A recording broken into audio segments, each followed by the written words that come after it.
부의장님께서 기조 연설을 해주시겠습니다. 기조 강연에 앞서 유호열 수석 부의장님을 간략히 소개해드리겠습니다. 유호열 수석 부의장님께서는 오하이오 주립대학교에서 정치학 박사를 취득하셨으며 고려대학교 북한학과 교수로 재직하시면서 행정대학원장, 공공정책연구소 소장 등을 역임하셨습니다. 한국정치학회 회장, 전국대학통일문제연구소 협의회 상임대표, 코리아정책연구원 원장, 통일준비위원회 정치법제도 분과위원장 등 왕성한 활동을 해오셨습니다. 그리고 2016년 1월 6일 우리 민주평화통일자문회의 수석 부의장으로 취임하셨습니다. 큰 박수 부탁드립니다.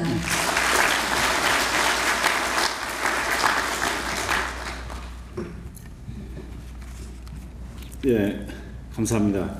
제가 평통 수석 부의장 임명되기 전에 여러 가지 일을 해서 지금 소개해 주시는데 몇 개 이런 직책이 있었기 때문에 제가 좀 자리를 정돈하면서 준비할 수 있는 시간을 갖게 돼서 다행이다. 고려대학교 교수만 했으면 그 말 한마디 하고 바로 시작을 해야 되는데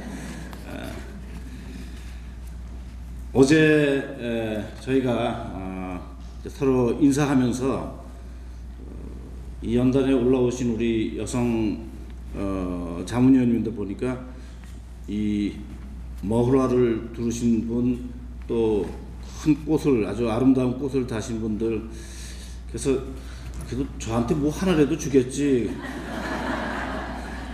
근데 아침까지도 아무것도 안 주셔서 할 수 없이 제가 이걸 하고 나왔습니다. 저도 뭐라도 달고 나와야 그래도 이 자리에 쓸 수 있을 것 같아서 제가 이런 강연할 때는 비교적 검소하게 하는 걸 좀 화려하게 하고 나왔습니다. 어제 저희가 이 통일과 관련해서 여러 이제 말씀을 이제 서론격으로 이렇게 드렸는데요. 그러면서 제가 우리 자문위원님들 104명 오시고 한 분이 빠지셔서 굉장히 아쉬워했는데 여러분 아시는 것처럼 우리 김태현 부의장님께서 위안부 문제와 관련해서 정말 가장 책임 있는 그런 화해 치유 재단의 초대 이사장님으로 취임하시면서 그 정말 어려운 과제를 누구도 감히 할 수 없는 그런 일을 맡아서 하시는 그 자리에 우리가 보통 뭐 재를 뿌린다 그렇게 얘기하는데 캡사이신이라고 하는 아주 그야말로 테러에 가까운, 뭐 테러에 가까운 게 아니라 그야말로 테러죠. 그것을 기자회견을 하고 나오신, 그리고 그것도 우리 평통 이 여성 회의에 참석하기 위해서 사실은 말씀을 들었습니다마는, 그래서 1층 취임으로 나오다가 바로 테러를 당하시고, 그래서 마침 그 장소가 강북 삼성병원 인근이라서 바로 응급 조치를 취하고, 그러면서도 우리 시카고에서 열리는 여성 컨퍼런스에 가야 된다. 그 일념 하나로 회복이 빨리 이루어진, 그래서 어제 저녁에 저희와 함께 오늘 행사를 할 수 있는 그런 계기가 됐다 이렇게 생각합니다. 우리 김태현 부의장님께 참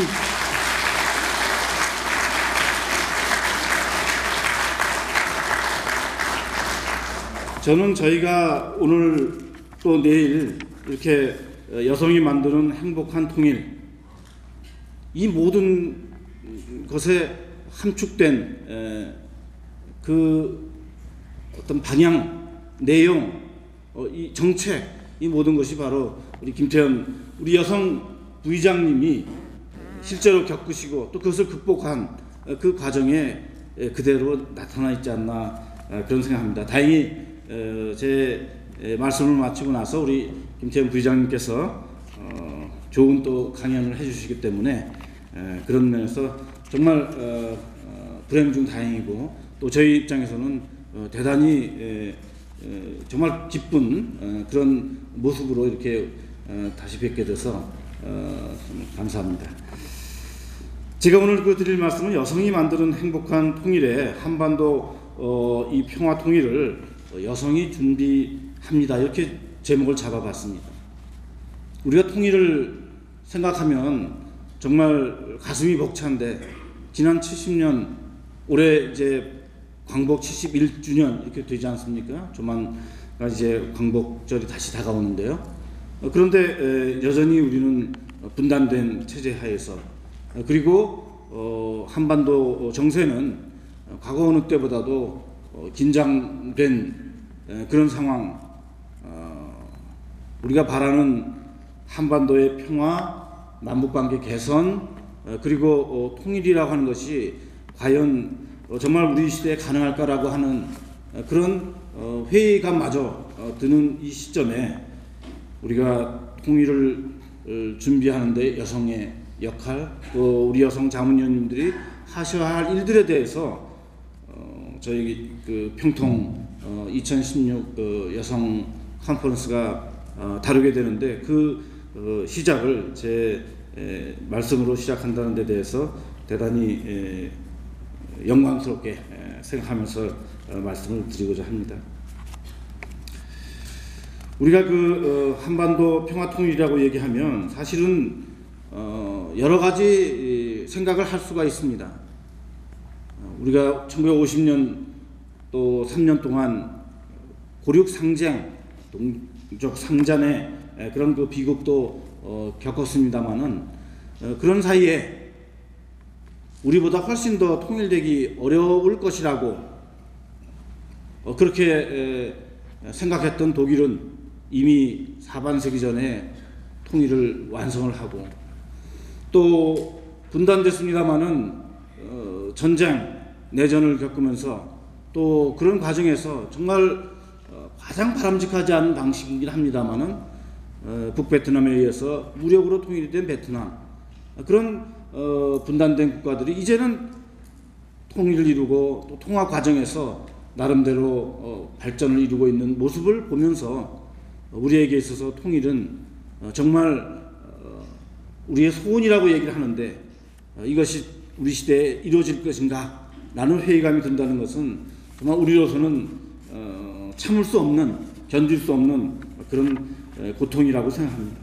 그렇기 때문에 우리가 통일을 정말 간절히 염원하면 또 그 염원하는 통일이 우리가 원하는 방식으로 평화적으로 우리가 바라는 자유와 행복과 그리고 번영이 그리고 인권이 함께 보장되는 그런 통일로 만들어가는 데는 그저 우리가 앉아서 기다린다고만 되는 것이 아니기 때문에 우리가 준비를 해야 되고 그 준비를 어떻게 해야 되는가에 대해서 여러 생각을 하게 되는 것입니다.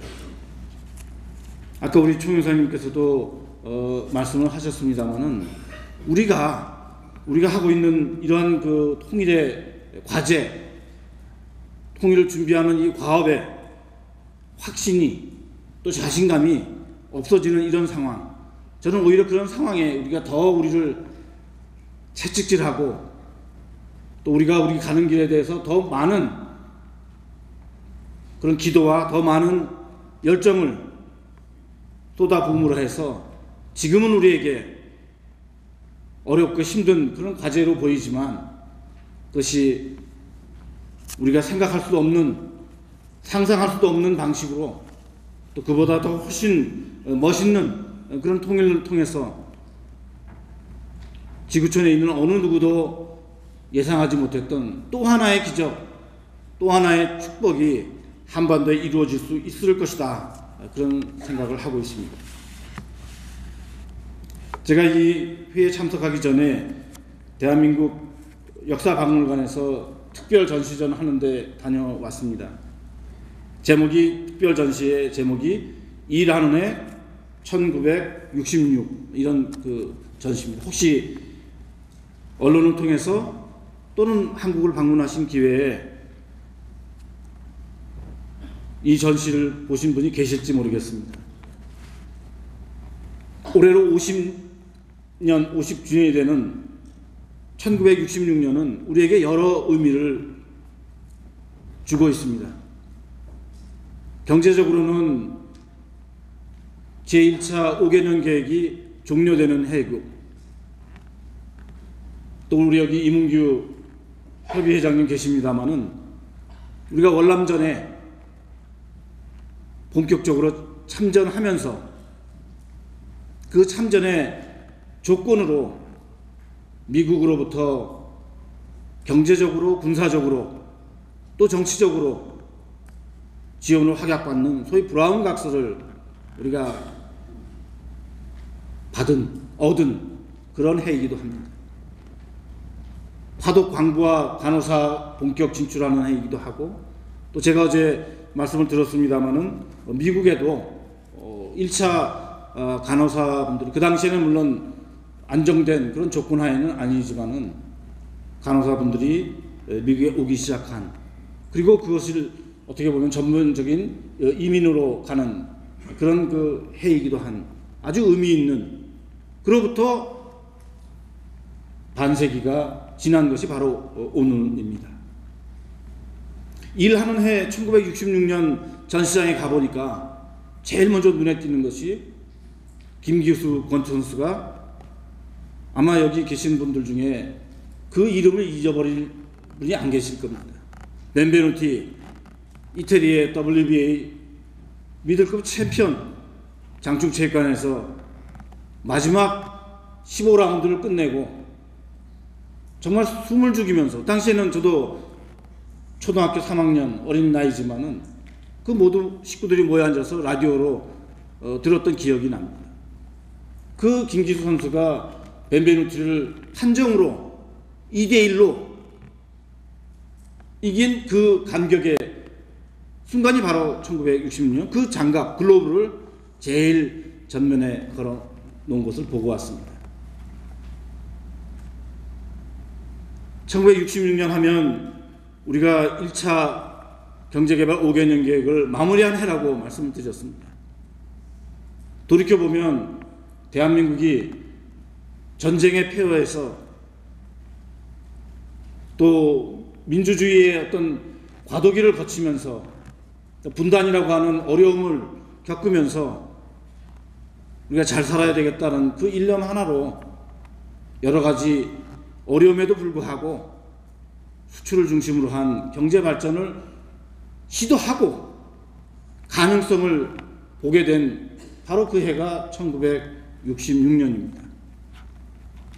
그래서 그와 관련해서 많은 우리의 자료들이 전시된 것을 봤는데, 그런데 그 내용 중에 우리가 의심하지 않고 또 그것을 비판적으로 보지 않고 받아들이는 사실 하나가 있습니다.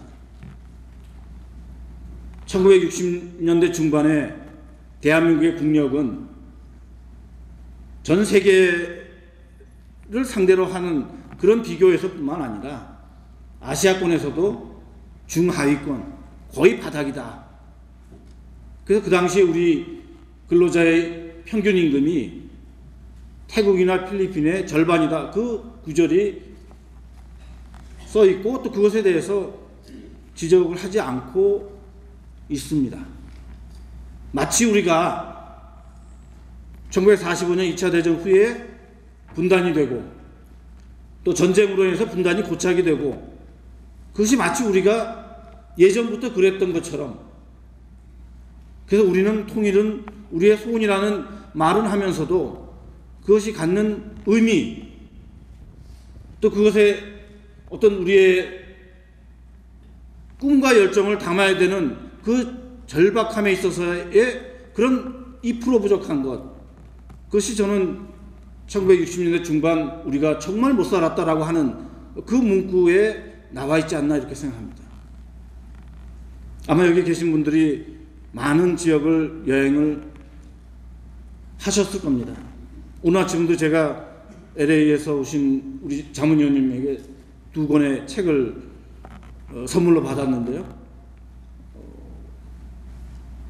닥터 부부의 세계 일주인가요? 제목이 제가 기억은 나지 않습니다만은 많은 지역을 여행하신 그 여행담을 기록으로 책으로 내신 그런 자료입니다. 우리가 많은 지역을 다녀보셨으면 알겠지만은 그 지역, 그 나라, 소위 그 지역이라고 하는 것이 나라로 존재하기 전부터 우리 대한민국은, 우리 한국은, 우리 한민족은 안정된 그리고 선진화된 그런 문화와 그런 정치와 그런 삶을 유지해 왔다는 생각을 할 수밖에 없습니다.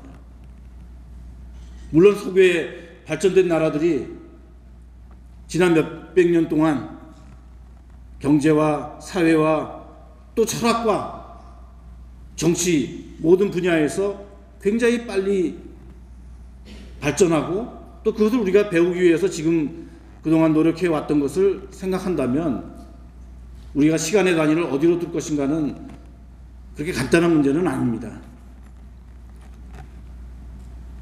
지금 중국이 남중국해 영유권을 주장하는 것도 또 지금 중국이 소위 굴기를 통해서 중국의 경제나 중국의 정치나 군사적 이런 빠른 성장이 국제사회에 위협이 아니다라고 하는 것을 스스로 주장하는 그 배경에는 3,000년 이상 된 거대한 문화, 중화권의 저력이 있는데 그동안에 서구 열강에 뒤졌기 때문에 그것을 빠른 시간 내에 되찾으려는 그 과정에서 충돌이 생기는 것이다. 저는 그 말에도 또 그런 어떤 인식에도 일리는 있다고 생각합니다.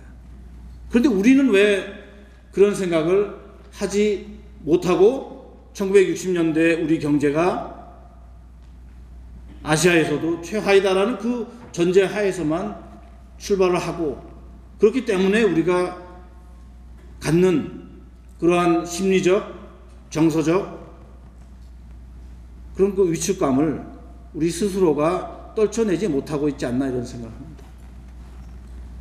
우리가 통일신라 때도 그랬고 고려시대 때도 그렇고 조선왕조 600년을 여러 기준에서 비판적으로 볼 수 있지만 그러나 그 저변에 깔려있는 높은 수준의 문화적 그러한 감각 또 높은 수준의 문명 그런 사회를 우리가 잊지 말아야 되기 때문에 그런 토대 위에서 저는 통일이라고 하는 것은 너무나도 당연하고 너무나도 당연한 이 통일을 우리가 통일이 되지 않아도 통일을 원하지 않는 주변 국가들의 그러한 그 이해관계를 너무 쉽게 우리가 수용하는 것은 아닌가 그런 반성을 하게 됩니다. 저희가 지금 당면한 가장 큰 문제 중에 하나가 사드 배치와 관련한 문제입니다. 사드 배치는 여러분 아시는 것처럼 북한이 핵을 개발하고 미사일을 지속적으로 발전시켜 나가고 있는 데 대한 우리 스스로의 고육지책입니다. 중국이 뭐라고 하든 또는 북한이 뭐라고 얘기하든 우리에게 위협이 되는 부분이 있으면 우리는 그것을 막을 그런 권리가 있고 또 그런 능력이 있습니다. 그런데 우리 스스로가 마치 이러한 우리 스스로 방어하는 그런 기제를 마련하는 것이 주변 국가들의 눈치를 봐야 되고 또 그것을 통해서 한반도의 긴장이 고조된다고 하는 일종의 본말이 전도된 그런 담론에 휩쓸려 들어가지 않는가. 우리가 쇠고기 파동에서도 보고 세월호에서도 보고 천안함 그 과정에서도 얼마만큼 진실이 아닌 것이 진실로 또 얼마만큼 근거 없는 그런 괴담이 사실로 굳혀지는가 하는 것을 잘 보고 있습니다. 사드와 관련된 논란을 보면서 그와 같은 일이 재현되지 않을까 그런 그 우려를 하면서 이번을 그것을 정상으로 돌림으로 해서 나머지 비정상도 정상으로 돌려야 되겠다 그런 생각을 하게 됩니다. 그런 이유에서 또 그런 배경에서 저희 민주평통운영위원회는 지난 7월 21일 운영위원회를 개최하고 이 사드 배치와 관련한 국내외 논란을 불식시키고 정부의 사드 배치 결정에 대해서 그 결정에 어려운 결정에 우리가 힘을 보태고 또 그걸로 인해서 야기될 국론 분열을 막자는 그런 취지의 결의문을 채택을 해서 발표했습니다. 아마 많은 해외 지역 협의회에서도 이와 관련해서 이런 결의에 근거해서 해당 지역에서 우리 동포사회를 또 그 해당 지역의 주류사회를 향해서 많은 공감대 형성을 하기 위한 노력을 하고 계신 걸로 알고 있습니다. 앞서 제가 1월 6일 평통수석부의장에 취임했다, 임명됐다 이런 말씀을 주셨는데요. 1월 6일 북한이 4차 핵실험한 날입니다. 우리가 할 수 있는 일을 올바른 여론을 형성하고 또 이러한 그 여론이 각 지역에 맞게 공감대를 확산하는 그러한 일을 하는 또 하나의 시발점이 되었습니다. 1인 시위를 하고 규탄 대회를 열고 항의 서한을 전달하고 여러 가지 방식으로 우리 평통 2만 자문위원님들이 국내외 271개 협의회 차원에서 이 일을 해주셨습니다. 우리가 그 일을 할 때는 우리가 하는 일이 과연 어떤 의미가 있을까, 어떤 영향을 우리가 이루어낼 것인가, 아마 그런 생각하지도 할 틈도 없이 우리가 시위를 하고 규탄을 했었습니다. 그러면서도 과연 이 일이 어떤 결과를 가져올까, 그렇게 생각하신 우리 자문위원님들도 많이 계실 겁니다. 나중에 우리가 결과를 종합해 보니까 국내외 3,800 자문위원이 이 규탄 시위에 참여를 하셨습니다. 제가 수석부의장에 임명되고 나서 불과 일주일 만에 우리 청년 자문위원들이 이런 거 해보자라고 해서 아마 제가 조금 더 수석부의장을 오래 했으면 그거 좀 더 생각해보자 이렇게 했을지도 모르겠습니다. 그 방법이 그 추운 날, 물론 북반구죠. 호주나 하면 한 여름이었을 테고요. 또 그 1인 시위라고 하는 것이 갖는 의미를 우리가 어떻게 보면 다르게 해석할 수도 있기 때문에 조금 다른 방법부터 해보자라고 했을지도 모르겠습니다. 근데 수석부의장에 취임하고 나서 일주일 만에 우리 사무처 담당 과에서 이번에는 좀 1인 시위를 해보자, 해봤으면 좋겠다. 청년 우리 자문위원님들이 또 여성 자문위원님들이 그런 의견을 주셨다. 그래서 제가 그러면 해보자. 그래서 저도 한다고 그래서 광장에 나가서 했는데 정말 추운 날 속으로 여러 생각했습니다. 내가 괜히 이거 하자고 그랬나.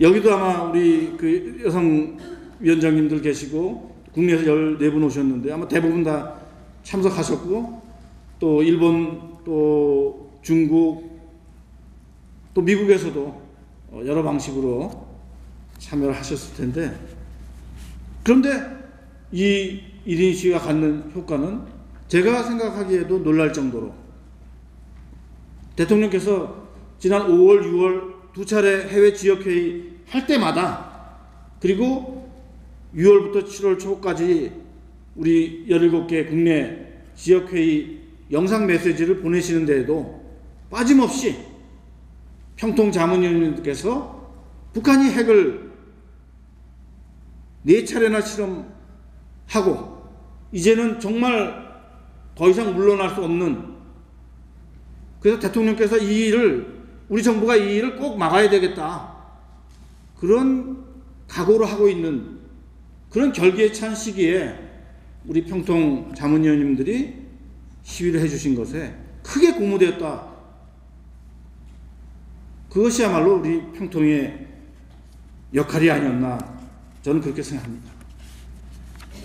제가 여기 국내 그리고 특히 미국 지역의 자문위원님들 5월달 서울에서 회의하실 때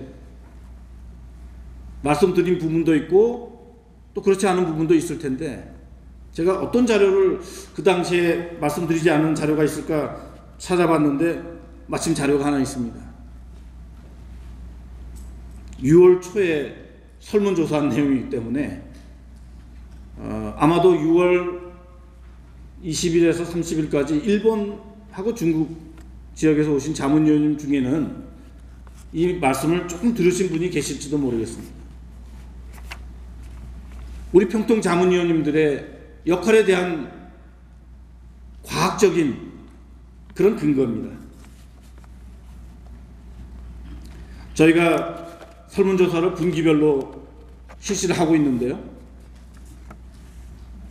6월 11일부터 13일까지 일반 국민 1000명을 대상으로 성인 남녀 1000명을 대상으로 설문조사를 했고요. 또 역시 6월 11일부터 19일까지 남북관계 전문가를 대상으로 150명 선정해서 설문조사를 했습니다. 또 비슷한 시기인 6월 11일에서 6월 17일 우리 17기 전체 자문위원 대상으로 설문조사를 했습니다. 여기 아마 설문조사 다 받으셨을 겁니다. 이메일이든 또는 휴대폰이든 SMS를 통해서 아마 설문조사를 받으셨을 겁니다. 자문위원님 중에는 응답률이 30%, 그래서 한 5,600명 정도가 응답하셨습니다. 그러니까 3명 중에 한 분은 응답을 하셨다는 말씀이죠. 그래서 이 조사를 해보니까 저는 놀라운 결과를 발견했습니다.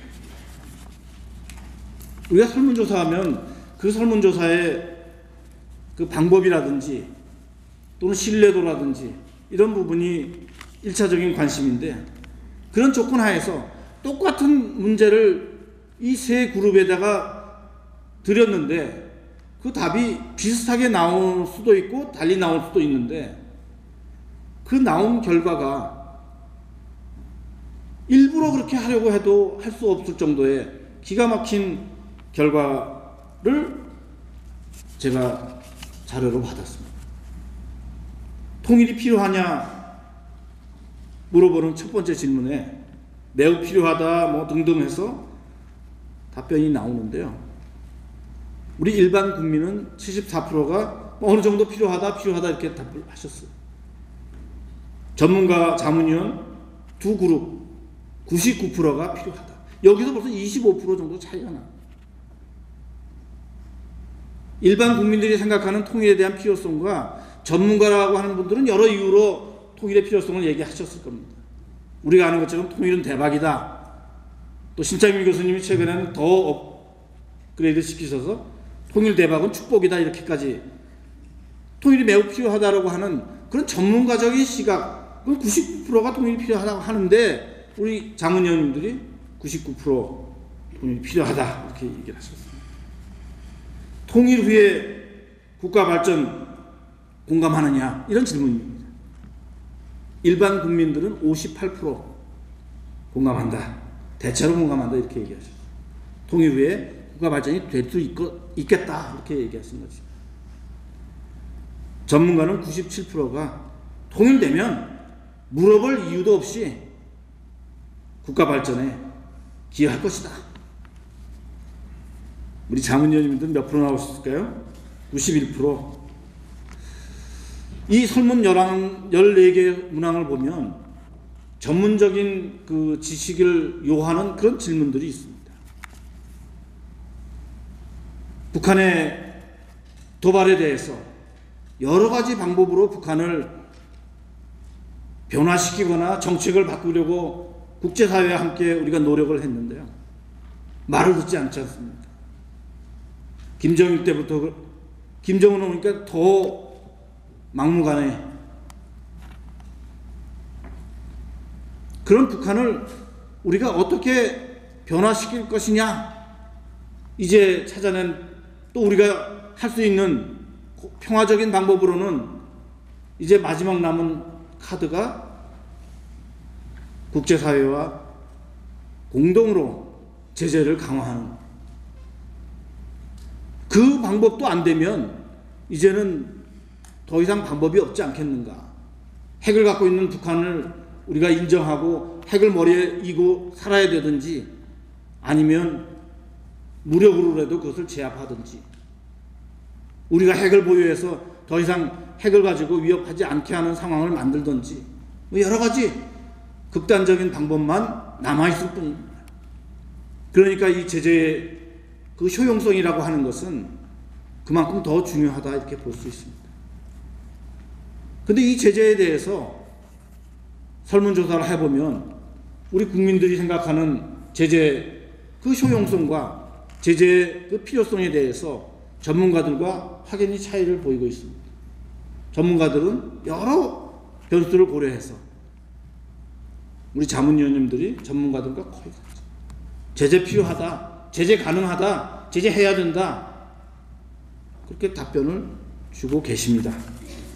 우리 자문위원님들의 역량에 대해서 또 식견에 대해서 다시 한번 감사드리는 그런 결과를 제가 받아봤습니다. 근데 여기서 더 하나 놀라운 결과가 하나 있습니다. 우리 자문위원님들이 갖고 계신 그러한 문제 인식의 방식,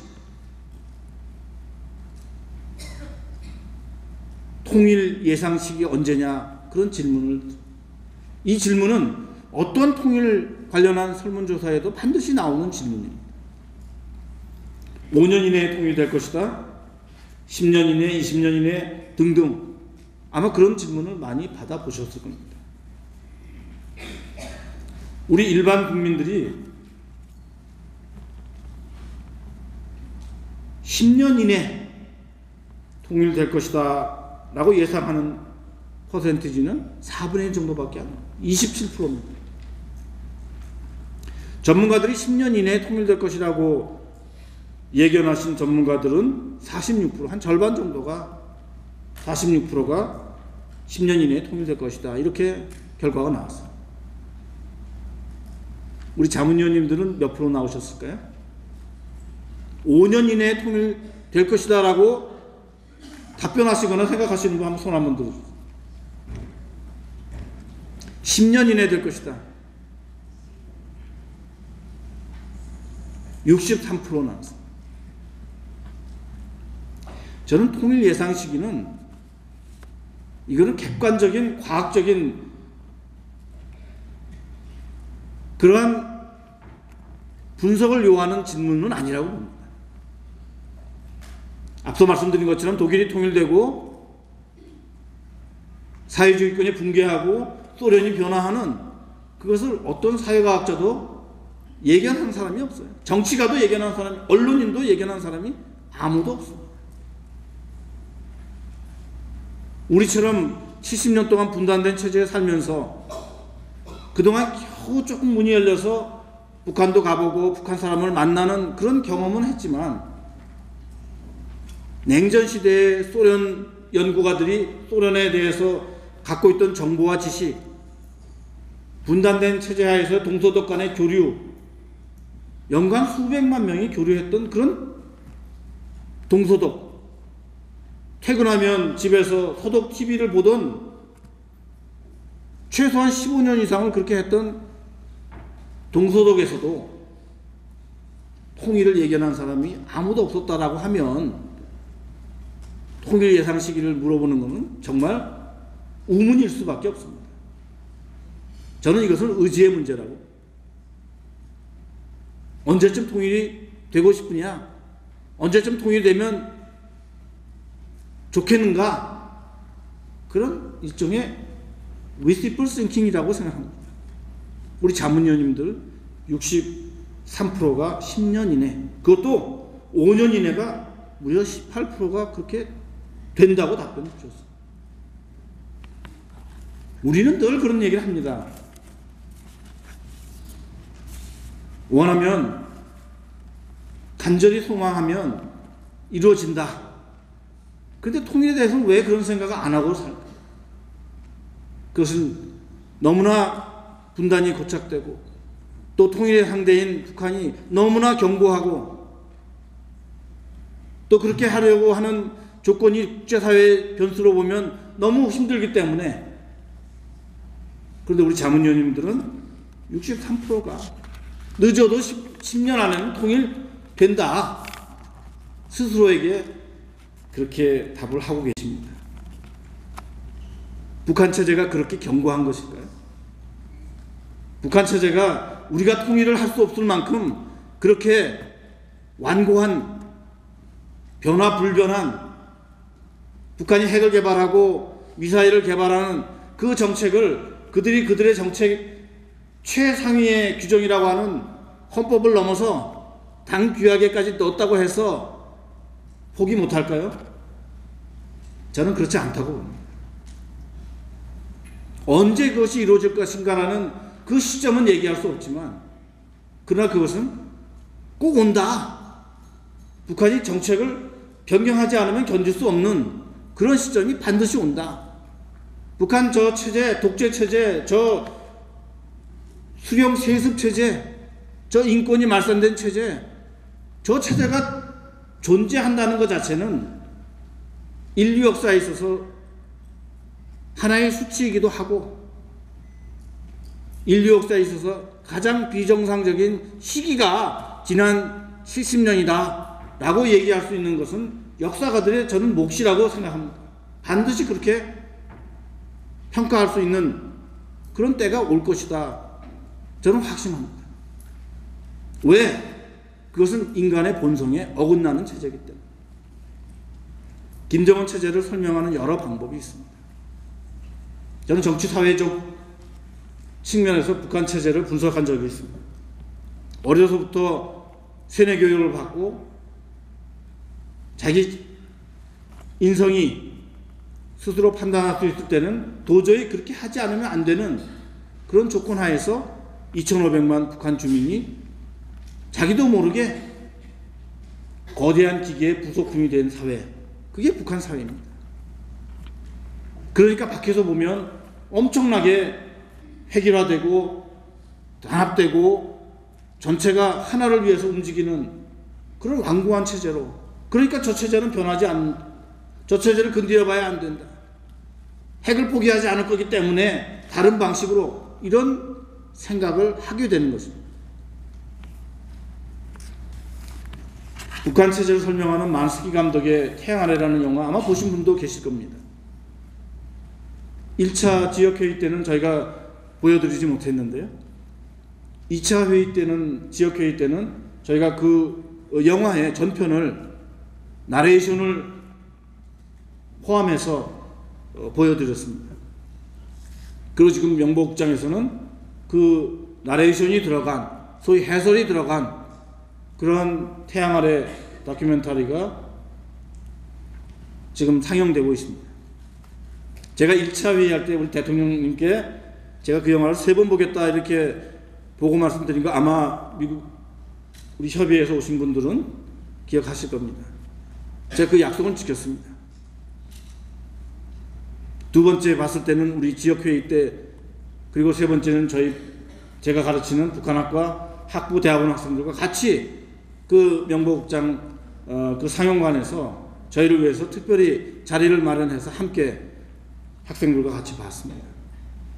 그 영화를 보면 볼수록 북한 사회의 그 실상을 우리가 피부로 느끼게 되고, 그 피부로 느끼는 것이 그냥 느끼는 것이 아니라 저거 가지고는 안 되겠다, 뭔가 해야 되겠다라는 그런 각오와 자신감, 저 체제를 가지고 우리가 두려워하는가? 저 체제를 가지고 우리가 포기하는가? 있을 수 없는 일이다.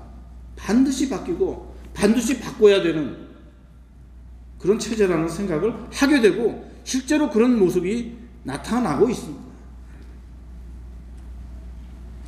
북한에서 이인재라고 하는 장성택을 처형할 때 어느 누가 그런 상황을 상상했겠습니까? 백두혈통의 가장 유일한 그 김경희마저도 제거해야만 그 체제가 유지되는, 그러니까 김정은의 권력이 강하기 때문에 할 수 있는 것이 아니라 그렇게 하지 않으면 안 되는 그런 체제라는 얘기죠. 우리 국방장관에 해당하는 인민무력부장은 하루아침에 고사총으로 쏴서 없애버리는 그런 체제, 김정은의 권력이 강해서 그 뒷받침하는 그 노동당의 조직이 강해서 저는 그것이야말로 가장 허약한 체제의 그런 반증이다, 그렇게 봅니다. 자기 아버지의 마지막 부인인 김옥이를 처형 숙청하지 않으면 안 되는 체제가 북한입니다. 그게 강해서 그런 것이 아니라 그렇게 하지 않으면 자기가 죽기 때문에 이미 자기 목숨, 자기 체제를 도박판 테이블에 올려놓고 지탱하고 있는 체제예요. 저는 그 체제를 우리가 어떻게 바꿀 것인가 라고 하는 그 의지의 문제지, 그 체제가 강하기 때문에 그런 것은 절대로 아니다, 그런 말씀입니다.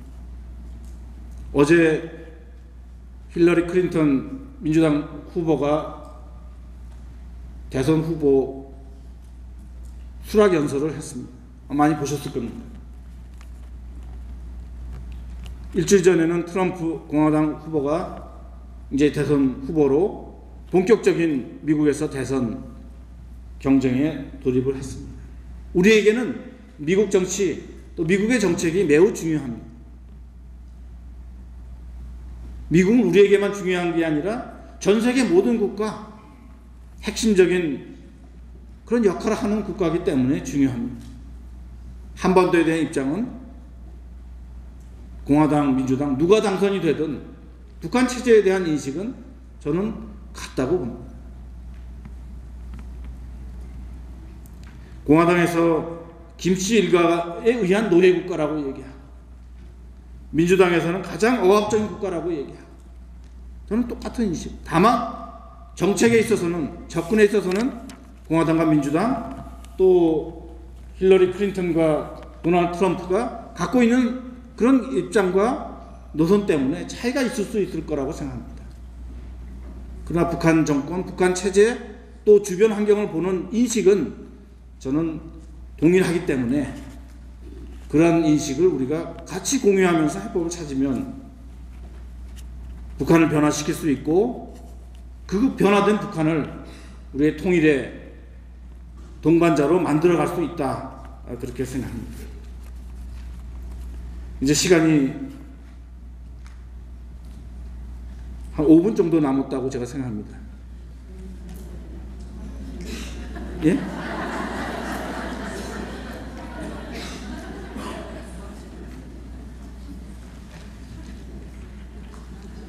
이제는 주제에 충실하겠습니다.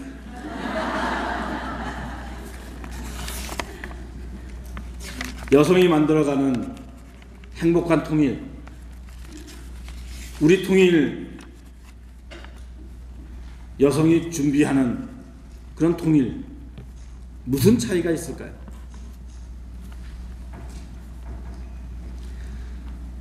저는 우리 대통령께서 여성 대통령이고, 또 그런 여성 대통령을 의장으로 모신 그 헌법기구에서 일하게 된 것을 저는 대단히 자랑스럽게 생각합니다. 왜냐하면 우리 대한민국이 오랜 역사 동안에 정말 자랑스러운 문화유산, 또 남보다 훨씬 앞선 그런 선비 문화를 갖고 있는 그런 전통이 있는 나라입니다. 그런 나라에서 여성 대통령을 우리가 가장 민주적인 방식으로 선출했다라고 하는 것은 우리 역사에 기록될 일입니다. 아직 1년 반 이상 임기가 남아 있습니다. 대통령께서 취임하시면서 국정 4대 기조를 얘기하시면서 통일 기반 구축을 4대 과제 하나로, 우리 자문위원 여러분들은 다 아시는 것처럼 우리가 통일을 우리의 가장 중요한 하나의 어젠다로 간주하고 있으면서도 역대 어느 정부도 대통령이 취임하면서 5년 또는 뭐 그 이전에도 그랬겠지만 최소한 87년 체제에서는 5년 단임 대통령이 취임하면서 임기 5년 동안에 무엇을 해야 되겠다라고 제시하는 부분에 통일 기반을 구축하겠다, 통일을 준비하겠다라는 것을 국정 4대 기조로 제시한 적은 이번이 처음입니다. 우리에게 그 과제, 그 책무가 주어졌습니다. 임기를 마치실 그 시점에 이 정부가, 우리 의장이신 대통령이 약속하신 통일 기반 구축하기 위해서 무엇을 했는가라는 질문을 국민은 정부에 할 것이고, 우리는 우리 스스로에게 우리는 무엇을 했는가 물어보게 될 것입니다. 우리 평택 2만 자문위원 중에 여성 자문위원님이 17기에는 31%, 한 5천 명이 넘습니다. 이제는 여성 자문위원님들이 책임을 회피할 수 없습니다. 중요한 결정은 집안에서부터 여성이 하고 있는 것 다 아시지 않습니까? 가장 중요한 결정이 뭘까요? 아이들 학교 보내는 문제, 집 사고 파는 문제. 저는 계약하면서 남자가 계약하는 거 한 번도 본 적이 없습니다. 결정을 해야 되는 그 중요한 순간에는 여성이 해오고 있습니다. 그러니까 요즘 상남자라고 하는 개콘의 그 프로가 저는 아주 속이 시원합니다. 정말 쪼잔한 걸 가지고 자기 여자친구한테 100원 더 받으려고, 그 100원 받으면 계속 만나고 100원 못 받으면 헤어지겠다는, 그 사람이 상남자 취급을 받는 그런 사회에 살고 있습니다. 그러니까 이제 우리 박근혜 정부의 4대 국정과제 하나인 통일 준비했느냐 못했느냐, 우리 남자 자문위원 숫자는 많지만 내가 출석했는가 안 출석했는가, 마일리지가 어떻게 되는가, 이거 생각하는 것은 남성 자문위원일 테고, 큰 줄기를 만드는 것은 여성 자문위원이다. 여러분들이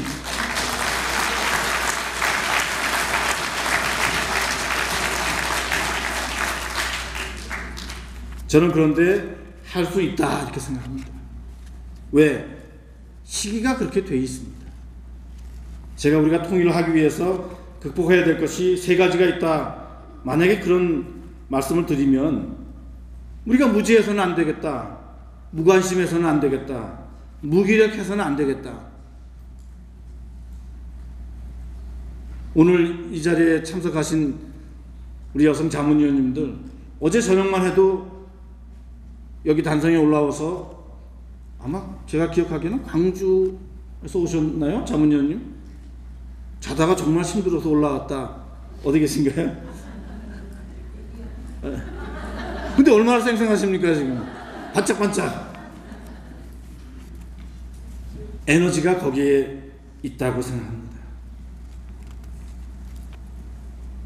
우리가 힘을 모으는 데는 촉매가 필요하고 또 그것을 이끌어가는 선도 역할이 필요합니다. 6월 10일 저희가 제주도 한라산 그 백록담에서 취수를 한 걸 시작으로 해서 우리 17개 지역 거기 플러스 이북5도 부위원장까지 해서 강물을 또 임진각에 모였습니다. 거기에는 한강, 그 한강물에서도 동강, 또 남한강, 북한강, 또 초정약수, 금강, 영산강, 낙동강, 우리 남한 지역에 있는 모든 강물을 우리 지역 부의장님들이 정말 정성스럽게 떠오셔서 함께 합수를 해서 그걸로 붓글씨로 하나된 통일 의지, 다가오는 평화 통일, 이런 그 글자를 쓰면서 우리가 거의 통일 기원제를 했습니다. 우리가 비가 오지 않으면 기우제 지내는 것과 똑같습니다. 70년 기다렸는데 아직 통일이 안 온다. 통일은 반드시 와야 되기 때문에, 통일이 오지 않으면 우리는 죽기 때문에 그 염원을 담아서 우리가 합수 평화통일 기원제를 했습니다. 그런데 아쉬운 점은 북쪽에 좋은 강이 많은데 압록강, 두만강, 청천강 등등 그 물을 우리가 같이 떠오는 날 우리 정말 덩실덩실 춤을 추지 않겠습니까? 근데 춤을 잘 출 수 있는 분이 우리 여성 자문위원이십니다. 우리가 통일에 대한 지식을 누구보다도 빨리, 그리고 우리가 통일에 무관심할 때 옆에서 회초리 들고 무슨 소리 하냐 일깨워 주시는 분, 우리가 이젠 통일에 너무 지쳐서 이제 힘이 빠져서 그래 그냥 분단 그대로 살아야지 라고 할 때 무슨 소리 하냐 하고 다구치시는 분이 바로 저는 여성 자문위원님이시다 이렇게 생각합니다. 여성의 힘으로 한반도 통일을 준비하자. 말이 거창하지만 내용도 바로 그 내용입니다. 오늘 이제 여러 분임 토의를 하시면서 주제가 좋은 주제들이 많이 있습니다.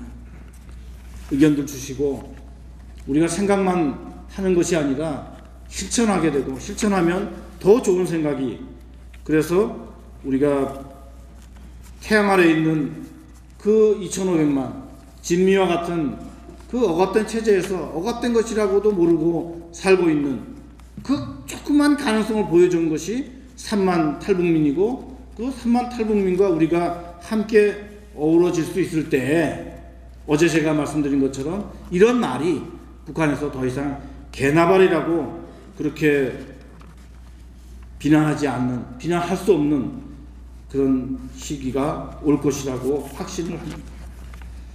우리 평통 자문위원님들, 제가 아까 설문조사로 객관적으로 우리 자문위원님들의 역량과 또 여러분들이 해 주셔야 될 일에 대해서 말씀을 드렸습니다마는, 우리가 행복한 통일은 우리 스스로가 행복하지 않으면 행복해질 수 없습니다. 우리 스스로가 통일에 대해서 확신을 갖지 않으면 누가 우리에게 통일을 가져다 주지 않습니다. 우리가 통일에 대해서 반드시 된다, 북한 반드시 변화시킬 수 있다, 국제사회에 우리가 반드시 통일의 우호적인 그런 우군으로 만들 수 있다, 그런 확신이 있으면 저는 반드시 우리 시기에 아까 5년 내 통일 된다고 얘기하신 분, 그런 전망이 반드시 이루어져서 독일 통일될 때 아무도 예견하지 못했다라고 얘기하지만 우리는 통일 알고 있었다, 그런 얘기를 할 수 있는 그 시기가 저는 멀지 않았다, 그런 말씀으로 오늘 강연을 마치겠습니다. 여러분 감사합니다. 유보열 소프트 감사합니다.